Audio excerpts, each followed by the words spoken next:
কাটা উদযাপন করছি বৈশাখী টেলিভিশনের। আমরা এই সমন্বিত শিশু পুনর্বাসন কেন্দ্রের শিশুদের আমরা সাংস্কৃতিক অনুষ্ঠান আমরা আবৃত্তি আমরা শুনবো। যারা শিল্পী যারা গান করবে তোমরা স্টেজের পাশে চলে আসো। সাজাও করতে হলো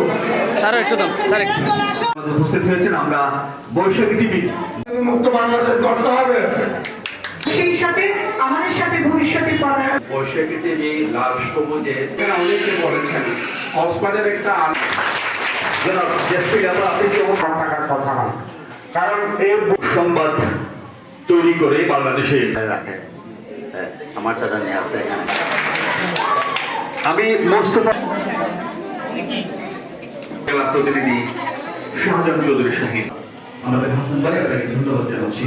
পক্ষ থেকে কোনো সহযোগিতা যদি না পাই তাহলে আমরা হাজার চৌধুরী হাঁটি পাড়া করে আছি এলাকার জনপ্রতিনিধি আসসালামু আলাইকুম রহমতুল্লাহ।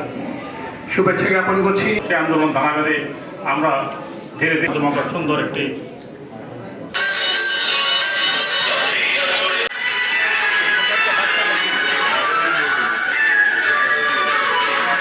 ধন্যবাদ। আমরা বিশ্বাস করি বৈশাখী টিভি আজকে যে 21 বছরের কথা বল করেছে, 20 বছর তারপরে 21 বছর, এটা চারটিখানি কথা।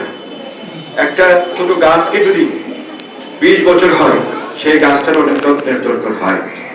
একটা শিশু যদি তার 20 বছর হয় সেটারও সেই শিশুটাকে বাবা মা 21 বছরের দিকে কি পরিমাণ পরিশ্রম করতে হয়। আজকের এই যে 21 বছরে আসলো, 21 বছর আসার পেছনে এই বৈশাখী টিভির অনেক ইতিহাস আছে। এই বৈশাখী টিভি এমনিতে 21 বছরে আসে না। 21 বছর পরে তার অবস্থান কি? 21 বছর আগে শুরু করেছিল সত্যের সন্ধানে, 21 বছর আগে শুরু করেছিল অপরাধের বিরুদ্ধে, 21 বছর আগে শুরু করেছিল বৈষম্যের বিরুদ্ধে। 21 বছর পরে আজকের অবস্থান কি? আজকের এই অবস্থান তার চলেছে। আমরা বিশ্বাস করি 21 বছর ধরে আপনারা অন্যায়ের বিরুদ্ধে কথা বলতেছেন, 21 বছর ধরে আপনারা অসৎ থেকে নির্মূলের জন্য কথা বলতেছেন। এই 21 বছর ধরে এই বৈশাখী টিভিটি স্টাফ তারা প্রতিনিয়ত বিভিন্ন জায়গা থেকে যে অনিয়ম অন্যায় অত্যাচার সেগুলিকে আপনারা তুলে ধরে আজকে একটা জায়গায় নিয়ে এসেছেন।